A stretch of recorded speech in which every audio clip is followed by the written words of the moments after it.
Recording in progress. Can I get a roll call, please? Here. Here. Oh, I sorry. can't hear Kelly, so I'm sorry, I didn't have my mic on. all right. Alderman Gould is absent. Alderman Shelton, Here. 3 members present. Thank you. We'll move on to agenda approval. Any changes or amendments to the agenda? Seeing none, we will continue. Citizen comment? Doesn't look like anybody's online. We do not have no hands are raised Okay, at this point. great, thank you. We'll move in the report of committee chair and alderman. I will just go first and say thank you for, we just took a tour of the Brentwood Sports Complex, kind of get a better understanding with Eric and Dan and Bola of the damage that was sustained in the flooding. Saw a lot of things that I hadn't noticed before in terms of like breaches on the creek, and it sounds like we're going to have a lot of decision making to do over the next couple weeks as what we're going to do about Brentwood Days. So thank you very much for that tour. That was a great idea to do that. Nancy? No, same. And thanks to all the staff who's working so hard on the mess at Brentwood Sports Complex and then at areas all over town. It's quite devastating. Jack? No report. Great, thanks. We'll move in the city administrator report. Thank you, Alderman Weggie. We have with us this evening Javier Kaltenko. He's the Public Information Officer for the Office of Disaster Assistance, the Field Operations Center for the western part of the country, and he's with the United States Small Business Administration. We met with him this morning, and he shared with us what the process is for property owners, residential, those who rent, business owners, nonprofit, and government entities to engage with FEMA and the Department of Small Business Administration. So we invited him to come share a little about what that process is, and he will also be at the Board of Aldermen meeting on Monday, sharing the same information again. Great, thank you. Welcome, Mr. Kaltenko. Hang on. Please stop. I think we need to make sure the mic is on.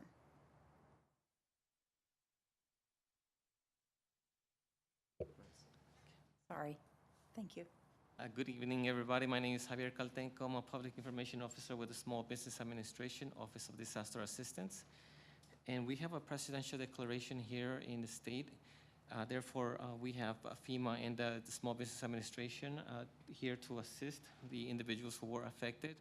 This is individual assistance. Therefore, not only businesses, but homeowners and renters can also obtain assistance. Now, this is for the severe storms and flooding that occurred recently. The Small Business Administration offers low-interest federal disaster loans to businesses of all sizes, most private nonprofit organizations, homeowners, and renters. And a lot of times when individuals obtain assistance from FEMA, sometimes they get referred to the Small Business Administration. Therefore, we want to clarify for those individuals that they're homeowners and renters. Sometimes they say, well, I don't want to, who's SBA? Why do they send me to the Small Business Administration? I don't have a business. I don't want a loan. Therefore, this is just a process that we have with the federal government. Those individuals and homeowners, they should apply because they can obtain additional funds, or I should say grants from FEMA. Excuse me. So therefore, we want to make sure, we want to clarify that, especially for those homeowners and renters.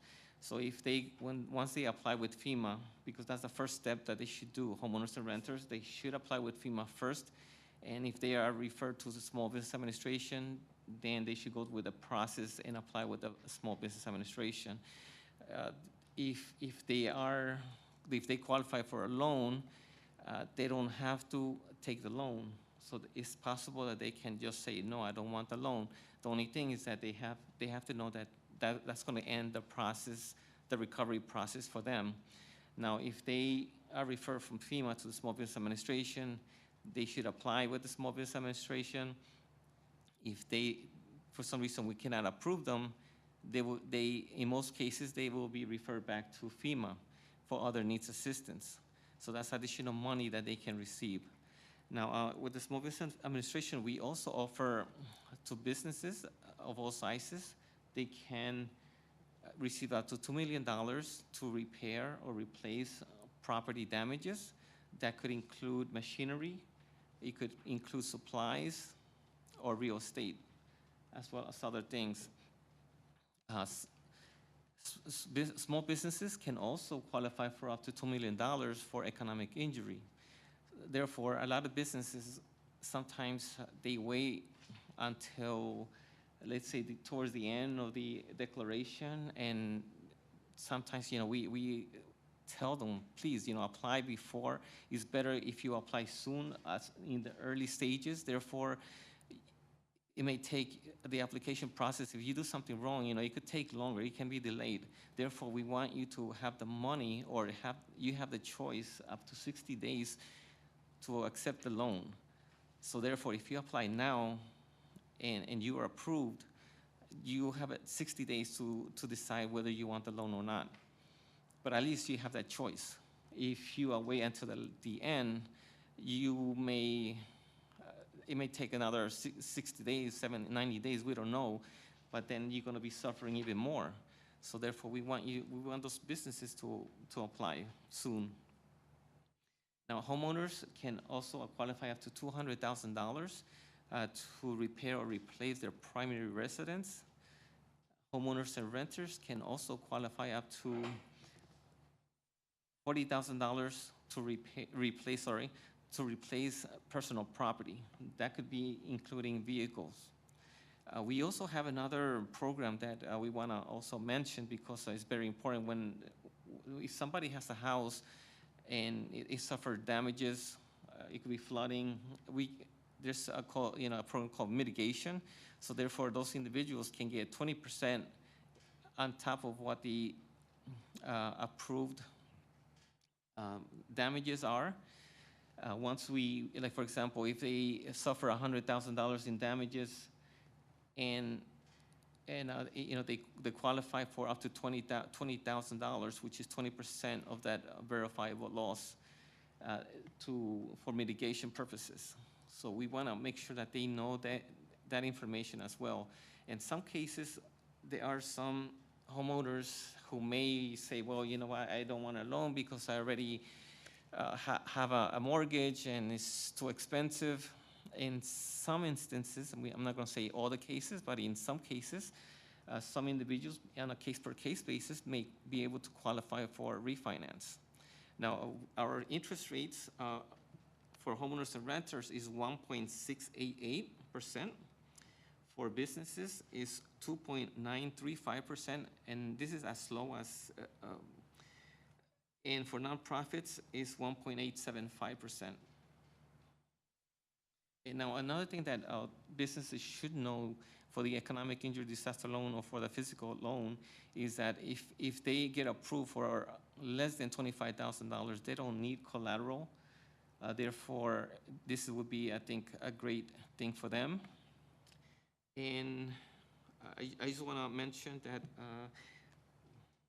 okay, so those homeowners and renters, they can call, as I mentioned, apply with FEMA first.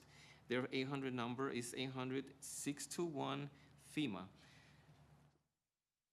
We are going to be opening some either business recovery centers. That is going to be just SBA. We're also going to have some disaster recovery centers where FEMA and SBA will be there.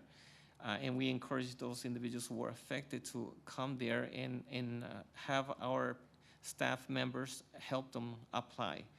We want to make sure that their information that they put in there is correct, and that they don't make a mistake. That way, it's not gonna delay their application process. Okay. Well, thank you very much. If there's any questions, I'd be happy to answer. Great, thank you very much. Any questions for Mr. Caltento? Well, all this information is on our website as well as part of the. Right. So Janet is uploading it if she hasn't uploaded it already. Great, yes. Great. Well, thank you very much. Thank you for the information. Thank you very and what much. you do Thank for, you for the for time. everybody.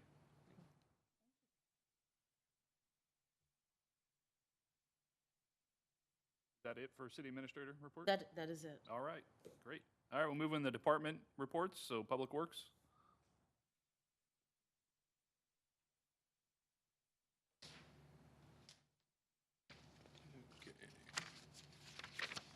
Just had a few items since the last meeting. The York Village streetlights, we've installed those 3 foundation locations, and then, of course, the storms hit, and we haven't been back out there, but as soon as, well, actually, we're trying to coordinate with Reinhold Electric, so as soon as they get caught up on their work, they'll go out there and put those streetlights on the foundation. So the foundations are there with the bolts, it's just a matter of them putting them out there and bolting them down. Hopefully, it's in the next week or two. Sanitation truck purchase.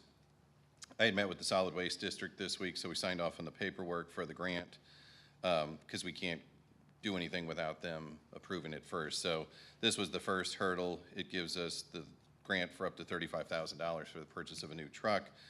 We can make the purchase, and as long as we have it in our possession by December 19th, 2023, it counts and you get $35,000. So we're looking at options of possibly doing Sourcewell or some sort of consortium where we can purchase through a cooperative.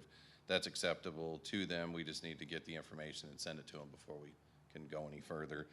And we wouldn't make any purchases in '22 unless it's at the end of the year, because it's going to take months to find the truck. I mean, it's not like you just go out on a lot. So it wouldn't actually hit until the '23 budget. We had to work through the budget process to make sure it works. And then Yorkshire Lane Court, we're still up in that western fork. You know how it splits into the east and west fork. So West Fork, I think there's like 5 slabs left. You know, it's almost like we're rebuilding the whole cul-de-sac. It's had a lot of issues, but that's original concrete pavement, so it's probably 20-plus years old. So once it's done, it'll be nice and smooth. The Compost Tumbler program, I don't know if any of you purchased any of those, but we've delivered 30 of them, the 30 that attended. There's another 12 that are on the list that are supposed to get them if they complete the viewing of the program.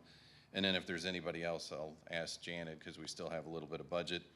And like I said, we're going to submit for that reimbursement before the end of the year, but right now we're looking good. You know, 30 people out there have the pail and the tumbler, and hopefully they're using it now.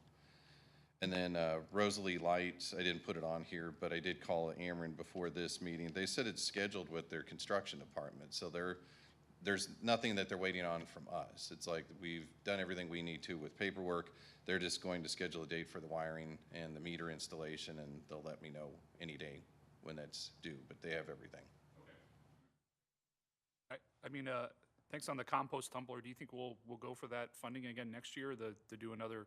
Yeah, it's usually towards the fall that I think it's usually like September, October. I should be getting an email, like if we want to pursue it, I'll bring it again to the next meeting that it's applicable to. And Yeah, I mean, I don't know if we have a sense if there's continued demand for that, but I know all these 30 went pretty fast, right? So yeah, I think we had like 60-ish the first year. This year, probably 42. I'm going to guess 50 by the end of it, and then probably another 50, 60 next year. I mean, I would think you'd just keep going until nobody wants them. yeah, that's great. I love the program. It's great. Great. Any other questions? Yeah, Nancy. So I have a question about the sanitation truck. With the slow ordering times for so many vehicles, do you anticipate being able to get a truck by December of '23? What I was going to look at, like we did last year when we purchased that one, it was the outgoing model year. So even though we purchased in '21, it was a 2020. So I asked the project manager if he could look into that, see if anybody has like a demo or one that is the 2022 model, because the 23s are in the showroom, so to speak. I don't care if it's a 22 or whatever. If it's new and it just hasn't had any miles put on it, it doesn't make me any difference. And it doesn't make any difference with the grant either, because I did check that out. It's like, well, if I buy an older model but it's brand new, does it matter? And I said no. But even if you can't get an older model, you anticipate that they're in production enough that we can get one? I would think so, and I know last year we were able to get one, even though it was, of course, during the pandemic, and that there was one luckily sitting in Iowa, I think it was Iowa, and you know, it had everything we needed, and the only thing they had to do was put the hopper on the back. So I'm hopeful that we can do this. And he even said, well, if we had to go to a smaller hopper, like the ones you see driving around town are a 25 cubic yard, if I had to go with a 20, I'd be okay with that, because I've got enough backup with the other ones that maybe just have to make more trips and empty it. But there's a couple options out there. Okay, great, thank you. Yep, thanks. All right, Parks and Rec. Report. Yeah, about flooding. Planning and Development. Nothing. And Suscom, I know, hasn't met in a couple months, so I Right. don't think we have anything for them. Okay, we'll move on to the consent agenda. All we have are the meeting minutes from the last meeting and the specialty meeting. Move approval. Second. Awesome, we have a motion and a second. Any conversation? All those in favor, say aye. Aye. Aye. Great, we'll move into old business, back in the stormwater master plan.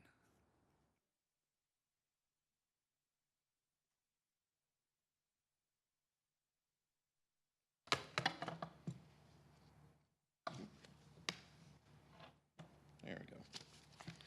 Okay, if you recall, we talked about this at the last meeting with Gonzalez. Some of the things that we did since the last meeting to figure out where we could be with this program was to look at the OMCI funds that we already have. So for fiscal year 2021, I looked it up, it's $125,219. For fiscal year 2022, $127,251. So when you add those two together, it's $252,470. And then per resolution 1312 with Gonzalez, that's their original plan to look at the 42 locations. That runs at $164,205, leaving us with $88,265. So then on top of that, we'll be getting money in '23. It should be around $127,000. I don't have the exact number, but MSD estimates it to be around that figure. So that would bump you back up to $215,265. So just barely over $200,000. So that's kind of where we started the process of what could be accomplished with about $200,000 or a little over $200,000 for fiscal year 2023. So you'll see that there's several different task orders in here. You know, we've kind of batted things back and forth at the last meeting, but of those 42 addresses, you were looking at $6.1 million, which obviously there's nowhere near enough OMCI money to do that $6.1 million. It would take decades at the current funding amount from OMCI. So what we did look at was what could be accomplished with the monies that we do have, so that we don't have to try to go into debt and figure out how to do some of these other ones. So Tony Schenk with Gonzalez looked at the rankings, if you recall the rankings that they did are listed in here. So he's got the overall rank 1 through 7 and then the different site numbers. So if you look at that excerpt that he put together, site 16 is the overall rank of 4th place. However, that cost for Pine Avenue is $479,000 plus. So that's out of our grasp for now. So we could try to accrue monies to get to that total. So right now that one's on pause. But if you look at the other 6, that adds up to, I want to say it was like a little over $179,000 I added up earlier today. So that's just for what they estimated for the construction. What they did provide us with is a cost to do the design for those jobs that they've listed here. So that was running at about $37,000, I believe. 37 was for. Oh, actually, that's for the task A. 12 additional, Right. yeah. So that's what I was saying, there's kind of tasks all over the place here, but the task for doing the design, I think it was maybe 35? Yeah, that's it. So we kind of wanted to go through with the committee and figure out which of these different task orders we were serious about pursuing, so that then we can put together, you know, some sort of resolution to bring up to the board. The way they presented it at the last meeting was that you would bundle a group together, do a design, have that shovel ready, and the simplest grouping was the one that they listed here with those 6 jobs. So they can do that work. We could put it in our budget and then try to pursue those in 2023, and that would at least knock out 6 out of the 42. Yeah, And so, then so we could looking figure at out the these, rest. sorry. Oh, sorry, go Dan. ahead. So looking at these, so task order A is for additional work to take those 12 additional sites for investigation and a preliminary analysis, kind of like what we've done for the 39 Correct. sites already, or however many it is. Yeah, 42 sites, yep. Yeah, and Alderman Gould had some good questions about that, you know, because the conversation last time was that we should do those at some point, but I think the thought was, if we're making this open and moving along, that we would just pick those up probably on the next iteration of it. And then task order B looks like it's similar type work, for those additional sites. Ordinance. So they had mentioned that there are some amendments that need to be made to the stormwater ordinance regarding flow over land and then control stormwater resulting from infill, and then adding the fee structure in MyGov, so that cost would be $54.90. I know this seems kind of convoluted. What we should be presenting to you is 2 task orders, but this is how it was submitted to us. So task order B would have been one of the motions that was made at the last meeting, and then task order D would have been one of the motions that was made at the last meeting as well. But then we would need to roll tax order C, because that's the per site cost for it to be a living document, so that we would continue to add to it. And if we say on average, I just picked a random number, 12 of those a year, that's about almost 39,000, 38,880, something like that. Okay, so task order A is not for the additional sites that were not evaluated before. They are, you're estimating that there would be 12 additional sites coming in. Possibly, So this is to get them on order so that we could continue to grow it. right. Go ahead. So I'm confused by that. So I looked, I thought, I wasn't sure what the 12 additional sites were. But then when this addendum came out earlier today, it said that it appears that there are 12 sites of people who had gotten that letter from Gonzalez and then replied later than the report. Right. Right. So those are the 12. Right. Okay, so what would have happened if those people had responded earlier? Would they be in the current report at the old pricing, or did we cap the number of sites that they were going to do in the They original? gave us an estimate number of their initial agreement gave us an estimate of how many they would do, and if it exceeded that 42, they would have probably come back to the city and asked us to adjust it. Okay.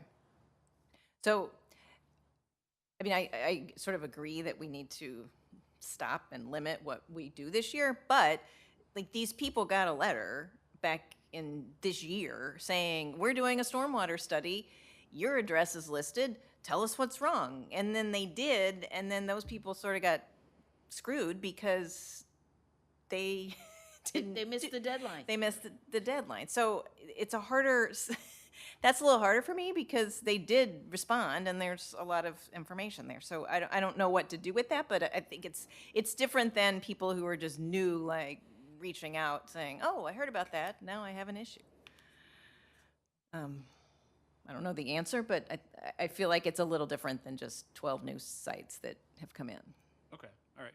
And I think that's good clarification. I mean, I think the intent was that we would get them as well as new ones that come in at some point, correct? And I guess the question is before us of, do we want to go ahead and proceed now as opposed to next year or something?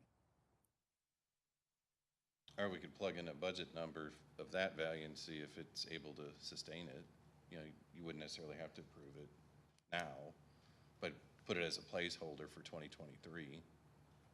But task order B and C have nothing to do with those additional sites. Those were the ordinance things and the overland water. So even though it says, like, B and D were the ones, like it's listed as 5 and 7 that we talked about at the last meeting. So if you want the ordinance to read consistent, then you would say, well, I want task order B, which is $5,490. Or if that's not as important to you, if you really want to do task order D, which is doing that package of 6 jobs and the design and getting it shovel ready, then you would want task order D, and then that's the $35,835. If that makes sense. I'm still confused then. So task order C, it says for additional sites that need to be investigated and have determination of rankings as an amendment to the report.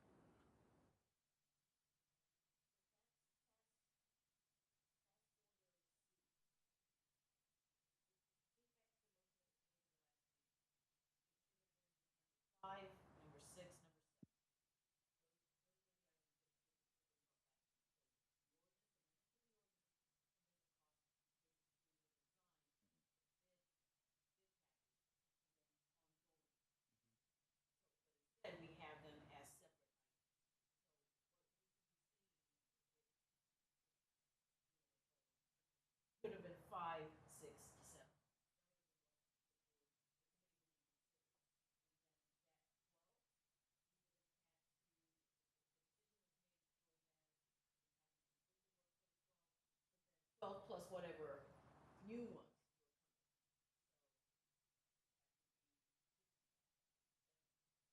So do you want to take these all in one big motion, or are we going to split them up? Whoever wants to make a motion. Small population of people. Well, I'd like to make a motion that we authorize professional services for looking at our stormwater ordinances to, for a fee not to exceed $5,490. Do I need to say with Gonzalez Okay. Company? Is that So enough? task order B. Task order B. Second. Okay, and just, again, for clarification, so this was ordinance updates that we identified as a result of this stormwater master plan that need to be changed. So these would be changes that would be brought to the board for ordinance changes and things like that to clear up the code. Okay, all right, so this, Brendan, can I, yeah, please. so the way I was understanding, I think I had the question, I forget who our representative from Gonzalez was, but the way I was understanding is when we talked about it, we had asked the question of, you know, when our code enforcement goes out, they don't really, a lot of the issues that came back in the report are private areas that are not up to code, and the language wasn't necessarily defined, and so that was, my understanding was they were gonna come back with, okay, here's what we can provide you for this price, and we can update that so your employees have more backing when they're trying to go out and enforce this. So that's how I understand it. If It's that the same thing. clarifies. Yeah. Yeah. Okay. Okay, so for the motion of just task order B, any other comments or? Okay, so all those in favor of approving task order B, say aye. Aye. Aye. Okay, all right, one down. You want to go, Jack, or you want me to keep going? Go ahead. Okay, so I'd like to make a motion that we approve task order D, which is looking at sites 19, 17, 30, 26, 35, and 38 for a fee not to exceed $35,835. Second. Great. Okay. And again, just, I know it says here, but this would be field investigation, preliminary plans, and final plans. So this would be, as you said, shovel-ready Yes. plans to mitigate all of these things. And that would include, you know, the homeowners around those areas, so they'd be part of those conversations, and we would know exactly what the plan is to execute. Right. And then there would be a follow-on that we would have to approve the actual cost of doing the construction Right. at some point. So could I ask a question with this? So we have 2 sites on this list that are combination sites. So does that mean that in what Gonzalez is doing, that they'll look at who's in charge of what? One of the sites, I know, the site 38, I know well. I don't know the site on 30, but what's it mean to, who pays when it's a combination site?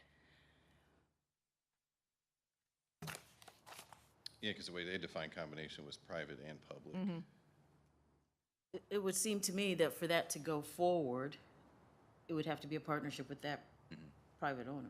Okay, so, does it need to be in a motion, or, I didn't look closely enough at, I could pull up the Gonzalez task order, but are they gonna recommend how much is city responsibility versus homeowner responsibility? It just seems like a nebulous thing when we're doing a combination site. Looking through my notes to see if. Yeah, I was gonna say, we can have them do that, though. That would make the most sense. And then if for whatever reason the partnership is a bust, well, then you would get that credit back and then use it for another project, I would think.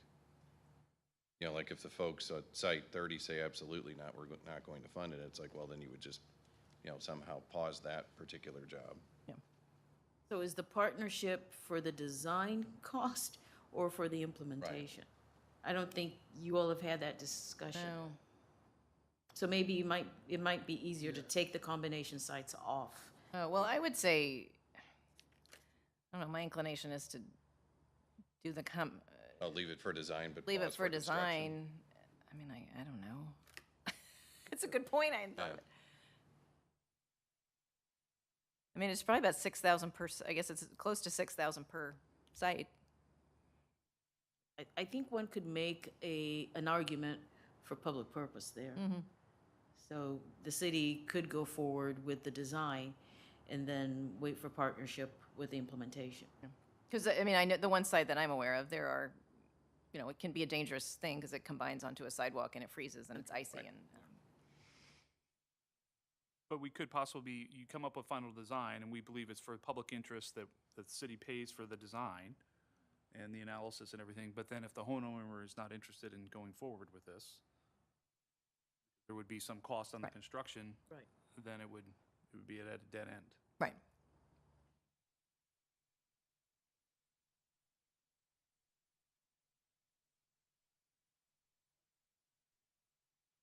Think- Well, now that, I'm familiar with 30.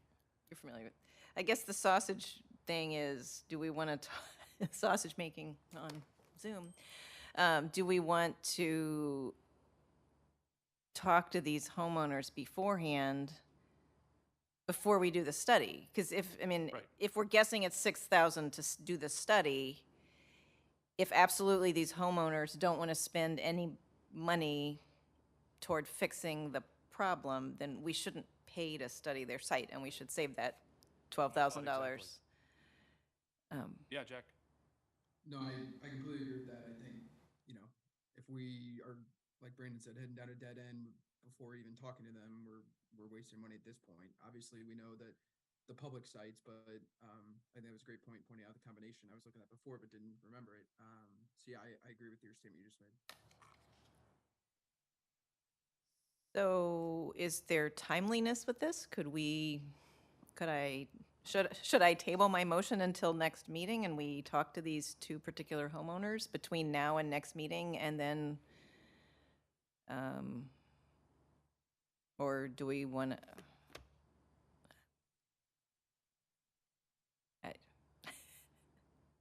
It's only a month.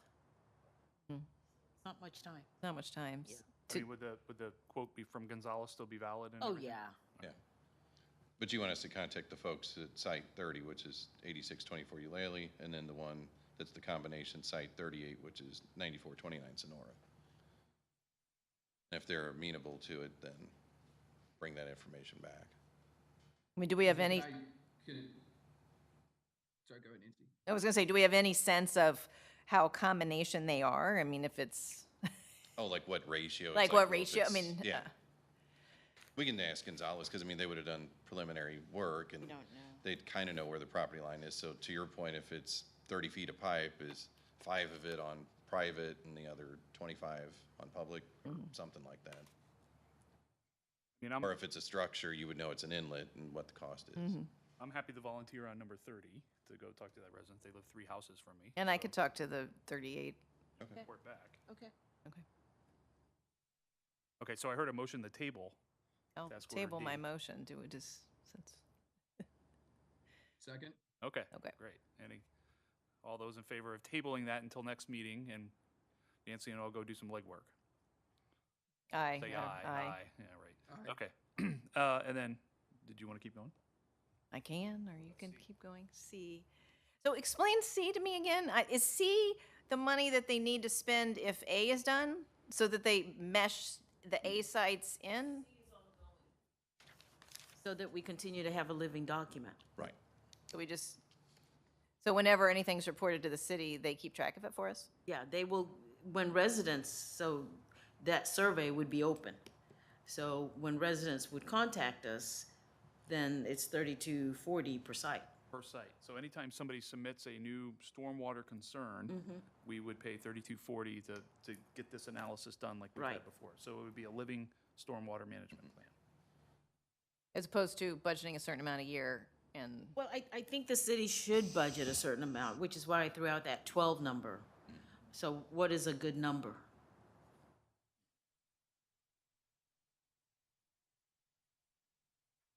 Yeah, this is sort of akin to traffic calming. If you think about it, we kind of put in a plug number of how many speed cushions or signs we could buy, not knowing necessarily where they're going to go, but wherever we get requests. And this is kind of the same thing like Bo was explaining. I think what's confusing us is that 12 number, because there's 12 already in the pipeline. Right. But you're saying the estimate is, we're guessing, that there will be Yes. 12 per Right. year. Right. And they 12 just annual. happen to be the same number. Exactly. It could be 5. Yeah, or Could be 10 or 90. whatever. Could be 90, yeah, like, Right. I don't know what to do with this. Instead of a number, can we have like a set date of, by October of each year, submit your stormwater, and then this is, we cap it at some amount, obviously with this pricing, but I don't know, just to have a hard number. Because obviously the hope is eventually we start dwindling these down that aren't as many.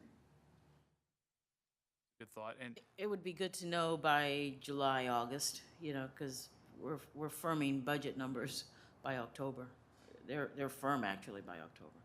yeah, I guess in my mind, I was visualizing this as, somebody has a stormwater issue and, we don't jump on it right away, but we kind of like get the stack ready. And then there's a certain point of the year where we take that stack and then Gonzalez or whoever goes and does their work, because I don't think they want to take them just as they walk in. That's true. So does that change task order C if that's what we're going to do, if we're going to put a cap on it, or if we're going to wait until a certain date? I think it doesn't need to be part of the task order. The city would know, Dan would know with your direction what that limit is, and then we would budget accordingly. I know that we also fund a certain amount out of Stormwater Parks Improvement Fund for this. I don't remember what that dollar amount is, so that could go toward this. So is it 20,000? Thought it was. Eric, do you remember what that number is? 50, so 12 is 38,000. Unless you want to allocate some of that money for something else. So 50,000? Okay. Seems reasonable to me to do them as, recommend a certain amount of budget dollars every year and do them as a clump as opposed to just $3,200 every time. And Might be more economical to do them as a group too, just because they go out once and hit those 5 or 6 sites. right. And it could be like once people reported, like I've noticed some of them are a bunch of houses in a row or an entire street or something. So there may be, if a lot of people are reporting. Deadline to submit, and once that deadline passes, Dan would give that information to Gonzalez, and then they would begin their work. If we didn't approve task order C, would the survey stay online? Would we still have that and all that in place so that people could be submitting issues?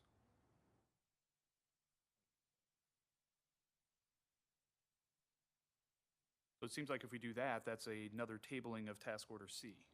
We would wait until we would get to some deadline and get the number and then proceed from there, right? Well, you could approve it now because it's in the budget. So in all the numbers that Dan has shared with you this evening, that 50,000 has not been spent, or has it? Yeah, the only money we've spent is to get us to the report, and then I know that will get reimbursed back out of LMCI money. So that 50 is still there. Yes. Yeah, I haven't touched that one, no. I've coded it to my budget, and then I've talked to, the finance director about getting that money put back, debited back. So there are a number of ways to handle that. If it's not spent this year, it could roll into fund balance and then we reappropriate it next year.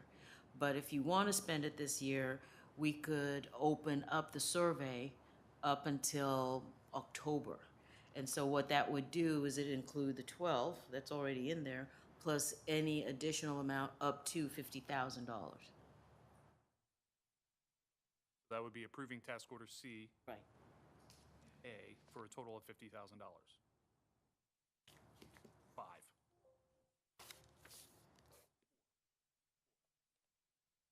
Yeah, we could. Probably realistic. So there's room for 4 more beyond that. Yeah. So C would carry A with it essentially. Yes. Yes. Basically, we would be approving $50,000 to do additional stormwater analysis, the preliminary step to get it to this level and prioritization for the 12 that are existing plus 4 4 more based on task C pricing. So task order C would be approved with a not to exceed of 4. Right. Is that a motion? I can't make a motion. Well, I know Plufka does it on his committee, but I don't get to make motions for some I will, I will make the motion that we approve task order A and task order C up to a maximum of $50,000 for evaluating additional stormwater sites this calendar year. Second. All right. So I think we figured it out. Okay. All those in favor, say aye. Aye. Aye. Okay. All right. We're moving. All right. Thanks, Dan. All right.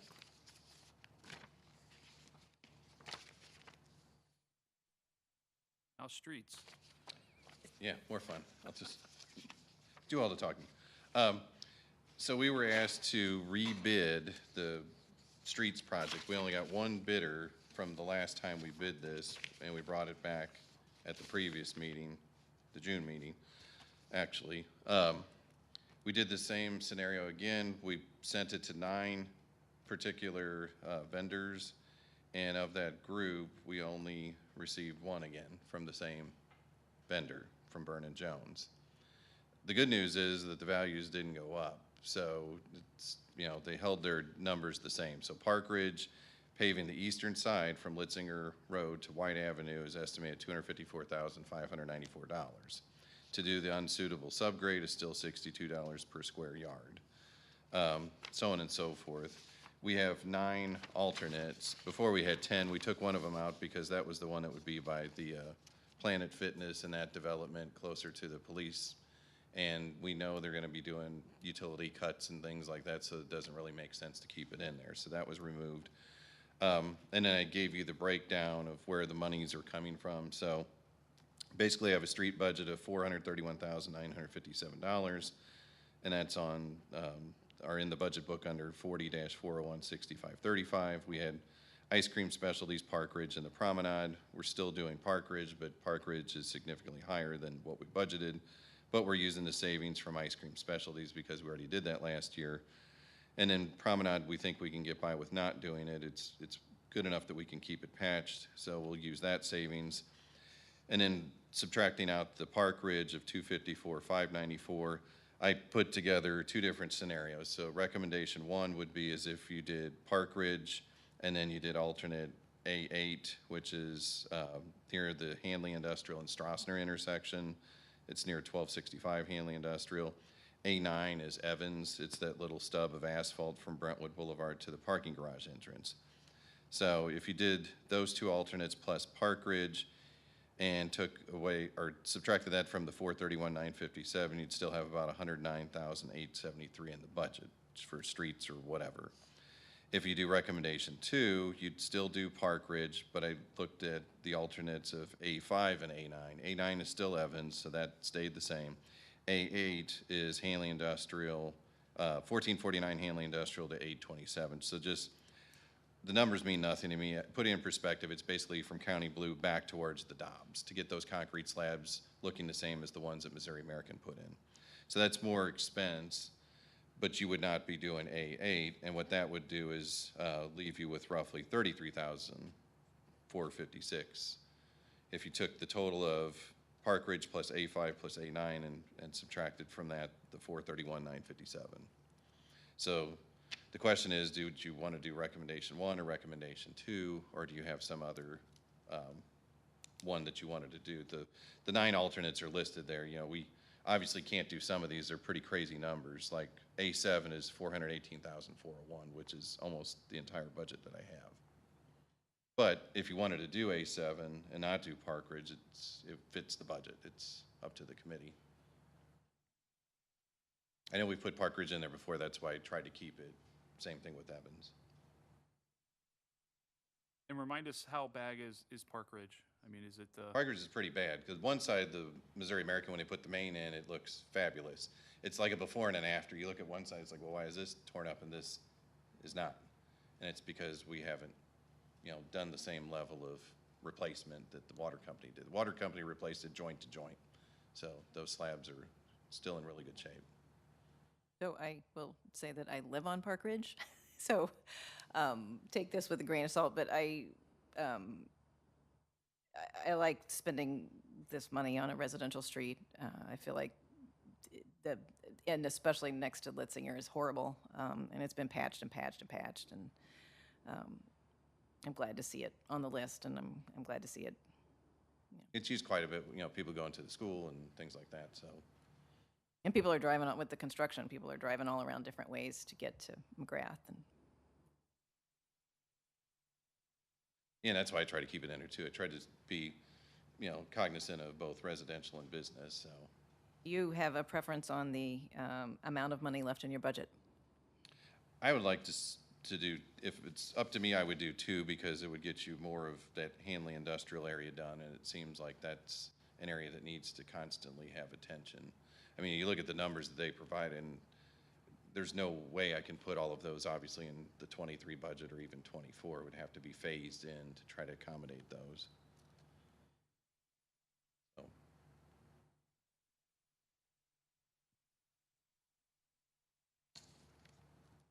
I'll make a motion to recommend, to approve recommendation number 2, which is Park Ridge and alternates 5 and 9. Second. I still have the concern about the single bid, and the numbers being really high.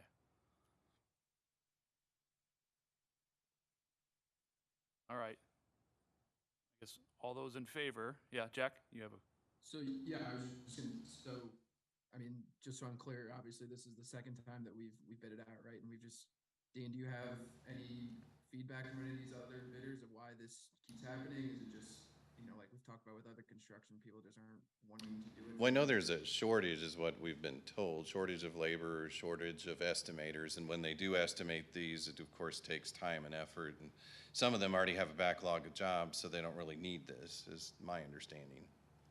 So, I think if we bid it a third time, we might get the same result, or it might get worse, I don't know. but At we least could this also, address, yeah. we could carry this budget over in the next year and hope things are better next year, but that would delay everything a year. Right.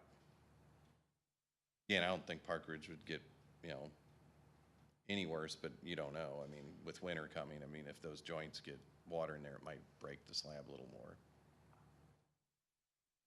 Yeah, I think I was persuaded after your comments at the last meeting, and obviously recommended putting it out to bid again, but And we gave them a longer completion window too. So we said, well, you didn't have to start until after Labor Day, but get done by November 30th.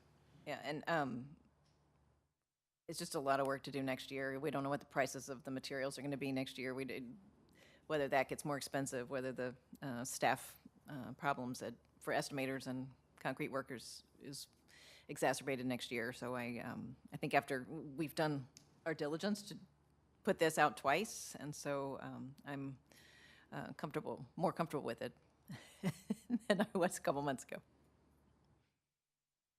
My concern with if we push it back, and I understand the concern about the one bid, but obviously we're dealing with time element here too, and we're just going to keep adding to our list, and then we're just going to kind of keep creating a log jam.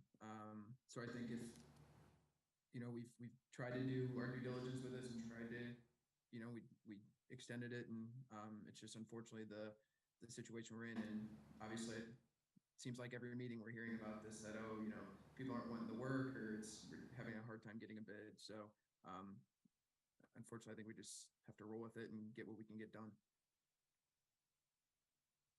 Okay, all right. Any other comments or questions? So all those in favor say aye. Aye. Aye. So I got 2 ayes, and I'm a nay on this, but I understand where you're coming from. Okay, you get that, Kelly? All right, now the fun stuff. We'll move in the new business, flood damage.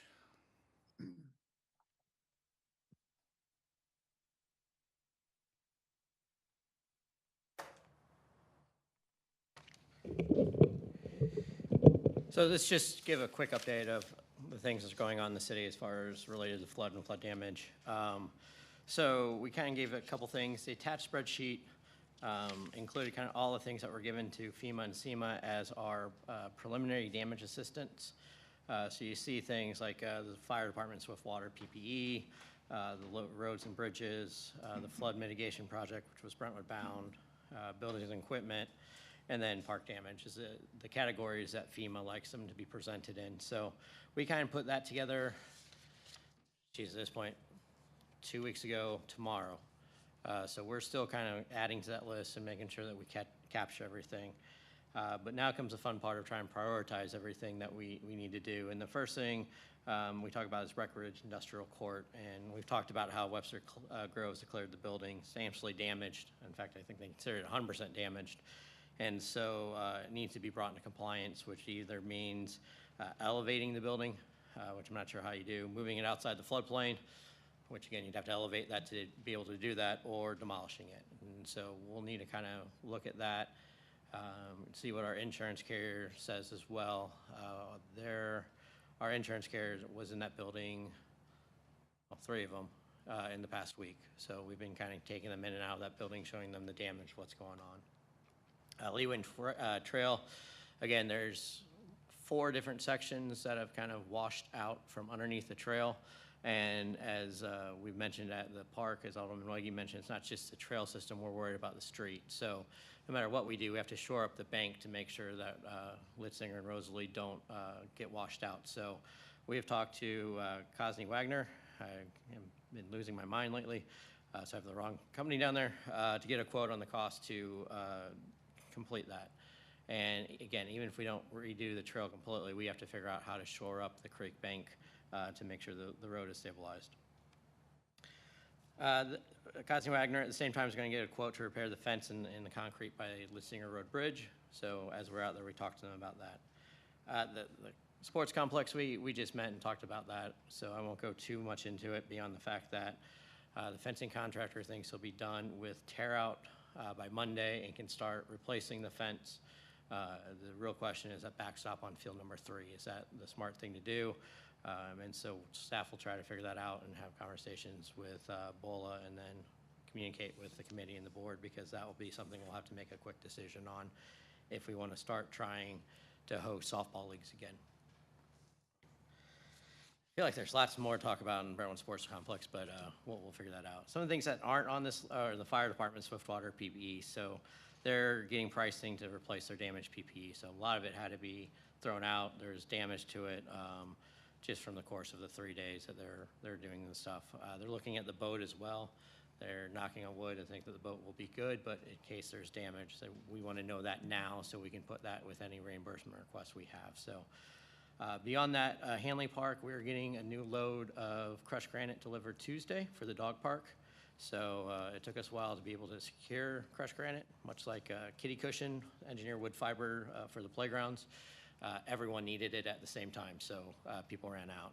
And then we are also getting a quote to replace the surfacing at Oak Tree Park. If you've been out to the playground, the surfacing is kind of it looked like actually it moved. I mean, it shifted. There's some good pictures that if you haven't seen yet, I can put that in the committee or in board docs for this committee. Just kind of looks like it kind of picked up and moved a little bit to the left. It's crazy. So while it's safe now, we're worried we need to make sure that we get that replaced pretty soon.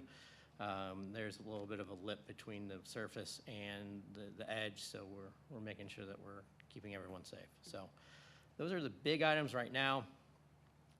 Beyond that, the staff is working with, like I said, our insurance carrier.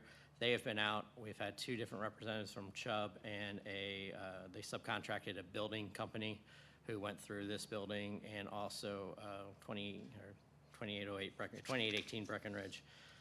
We continue to work with FEMA and SEMA. I mentioned that they're hoping to have the public assistance meeting sometime next week where we get more information on how the public assistant portion of FEMA's reimbursement will go. So there'll be a lot of stuff coming up over the next few months. So that's the brunt of it right now. Happy to answer any questions. I'm sure everyone's tired of talking about damage and floods.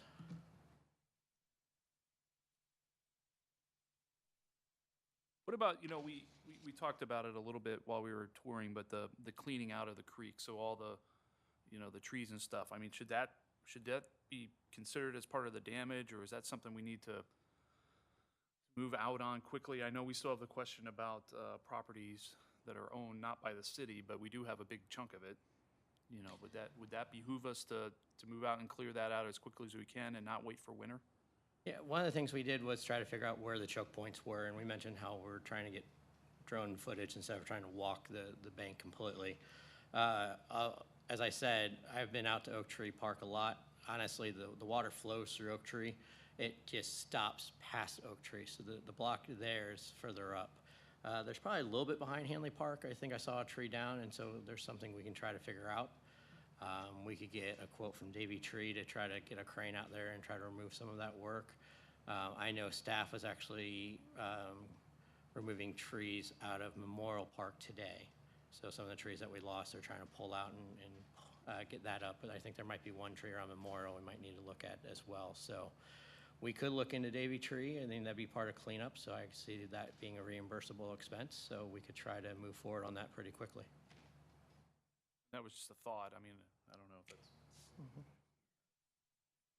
We would be doing that. So part of what is coming to the board on Monday is there's a provision in the code that allows the city administrator, when a disaster's been declared, authority to spend money based on purchasing policy authority. And then I would report back to the board along the way to go ahead and start to address all of that. And then the mayor would also declare a disaster. So we would imagine we would be doing that and bringing that back to you, because we can't wait, because you never know when the next storm will be. So we feel a responsibility, at least the parts that we're responsible for, to go ahead and start cleaning that. I would like for some really dry weather too, so. Right. Then Eric, you know, you mentioned the MSD trash bashes and maybe getting our creeks on. You know, I know you hate it when we come up with ideas here, but you know, maybe we should just do like a Brentwood trash bash, right? I mean, I think our residents would be on board with doing something like that. And I think all we'd have to do is buy the little trash bags and let people go in there. And we've had some people contact us, and those have been running through me, so I've been getting them involved with our park superintendent in ways they can easily clean up. Yes, we could do like a creek cleanup. We've done those in the past. I think the last time we did it was 2019, right before COVID, go figure.